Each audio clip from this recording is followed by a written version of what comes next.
usab diha.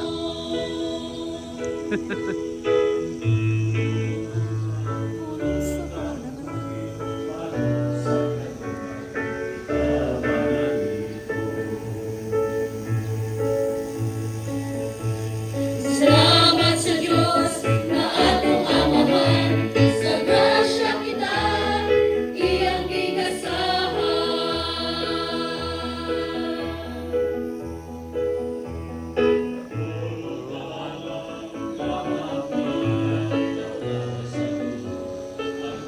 Pahangturan.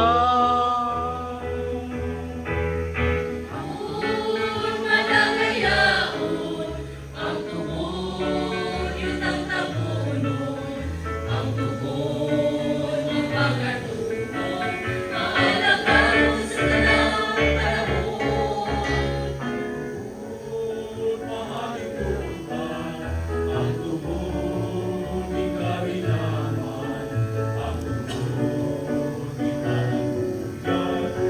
Larawan sa taong patahon.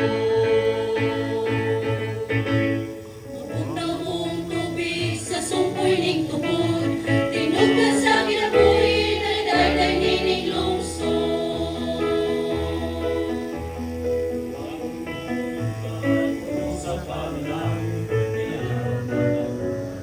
Imong kamauhan. Urihan lahat, matamang tigulang, Ang tanan magandang pitas. sa gaampo mga mulo, ang lubod ng malayo sa paglambo. Murano mariabihon, Oborano na pangamuron. Umurano na pinabahon, mahinugaw sa talang panahon. Ang tubod magpapili, niluhang sa talang panahon.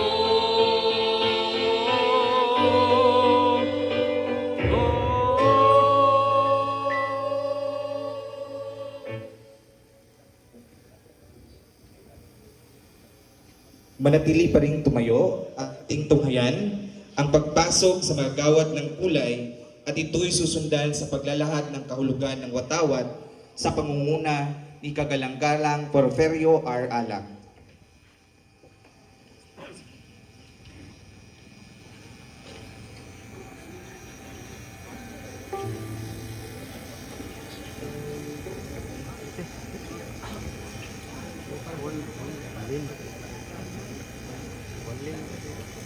One lane movement. Yung natin kandidata na ito sa Bis Barong. Dire ka. Best in Barong ka.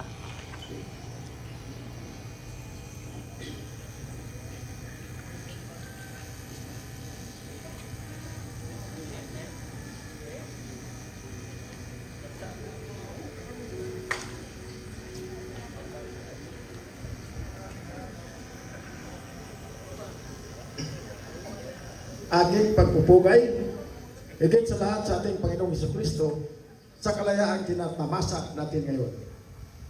Aking pagsaludo sa ating mahal na punong alkalde ng bayang ito, Kagalang-galang Ritzel B. Romarate, MSCA. Parehong pagalang din sa kalawang Pangulong Alkalde, Kagalang-galang Charlito Ignalig, at sa mga kapwa ko kasapi sa sanggunian, mga pinuno ng bawat tanggapan nitong munisipyo, mga punong barangay kasama ang kanilang kagawan nga namumuno ng kagawaran ng edukasyon dito sa distrito ng mga kawani, mga pastor na muno sa bawat relihiyon dito sa ating bayan ng Tubod.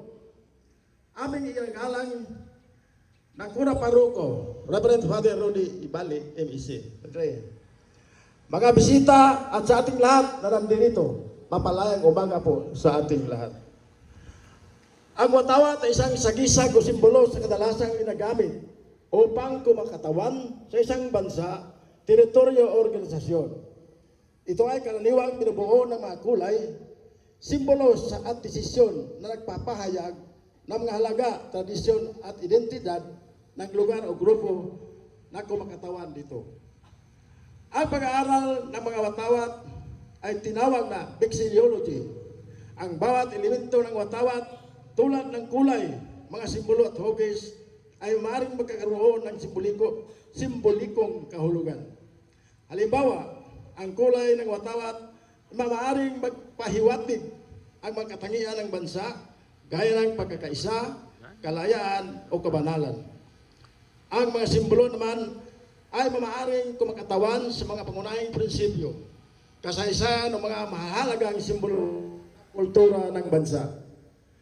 Ang kulay at disenyo ng watawat ay may mga simbolikong kahulugan na kadalasang nagpapahayag ng mga halaga, kasaysayan at kultura ng bansa o grupo sa kumakatawan dito. Narito ang ilang halimbawa ng mga posibleng kahulugan ng kulay at disenyo ng watawat. Ang pula, karaniwang kumakatawan sa dugo ng mga bayani at mga nagbuwis ng buhay para sa kalayaan at kalayaan ng bansa. Ito rin ang maaaring magsimbolo ng tapang, pagmamahal sa bayan at pagkakaisa ng mamamayan. Ang asol, madalas na sumasagisag sa kapayapaan, kalangitan at kaharian. Sa ilang kaso, maaari itong kumakatawan sa katatagan at kapanatagan. Ang puti ay karaniwang nagpapahiwatig ng kalinisan, katarungan at kapayapaan. Maaari rin itong magsimbolo ng kapasyahan at kahusayan. Dilaw, sa maaring kultura, ang dilaw ay sumasagisag sa liwanag, katalinuhan at pag-asa. Ito rin ay maaring kumakatawan sa kagitingan at pag-unlad. Ang ating watawat ay gawa sa tilang sida na may puting tagsulok na disenyo sa kaliwa. Sa pinakagitna, ng tagsulok ay naroon ang isang araw na kulay dilaw. Ang itaas na bahagi ng Manila ay kulay asul at ang ibaba naman ay kulay pula. Ang kulay puti sa ating watawat ay sumasagisag sa katarungan, kapayapaan at katotohanan. Ang pula naman ay sumasagisag ng katapangan at pagkamakabayan. Ang 8 sinag ng araw ay simbolo sa mga 8 probinsya na unang nag-alsa laban sa mga Kastila.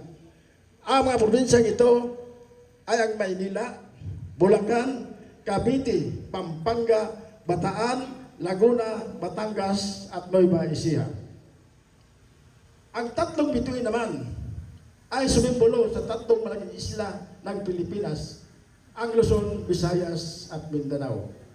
Ang Manila ginawa sa Hong Kong ay inuwi ng Pilipinas ni General Emilio Aguinaldo. Ito ay opisyal na itinataas sa Kawit, Cavite noong Hunyo 12 ay 1998 sa proklama sa kasinilan ng Pilipinas. Sa kabuuan, ang mga kulay at disenyo ng watawat ay hindi lamang nagpakita sa istikitong halaga kundi higit sa lahat nagpapahayag ng mga mahalagang mensahe at kahalagahan sa kultura at kasaysayan ng isang bansa o grupo. Sa uli, ang kalayaan ng Pilipinas ay higit sa isang konsepto o isang diwa lamang. Ito ay isang buhay ng katotohanan na nagbibigay ng dangal at karangalan sa bawat Pilipino. Ang pagtitiis, pagpupunyagi at pagmamahal sa bayan ay siyang nagbibigay saysay sa ating kalayaan. Ito ang bukal ng ating lakas at determinasyon tungo sa isang mas maunlad, malaya at hinaharap. Kaya hindi natin dapat kalimutan ang halaga at kahalagahan ng kalayaan ito, sapagkat ito ang siyang nagbibigay buhay sa ating pagiging Pilipino. Muli, magandang umaga sa ating lahat at mabuhay tayo mga Pilipino. Salamat po. Buhay.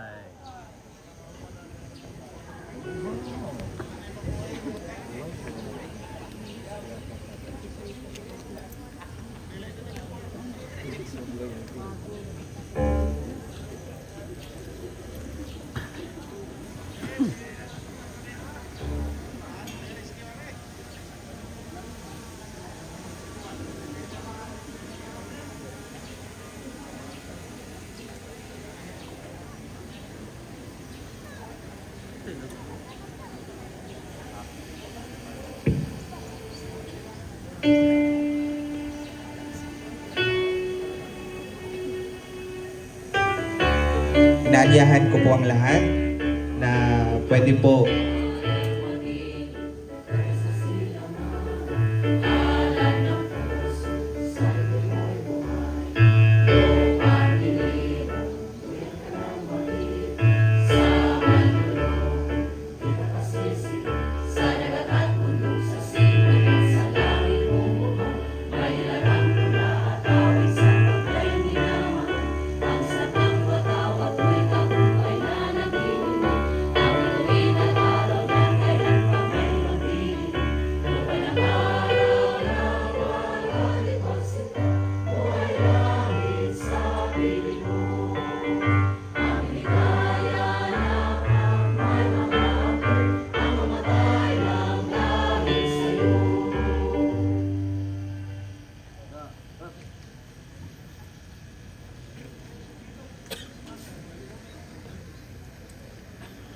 mabuhay ka, bansang Pilipinas. Pwede na pong magsipag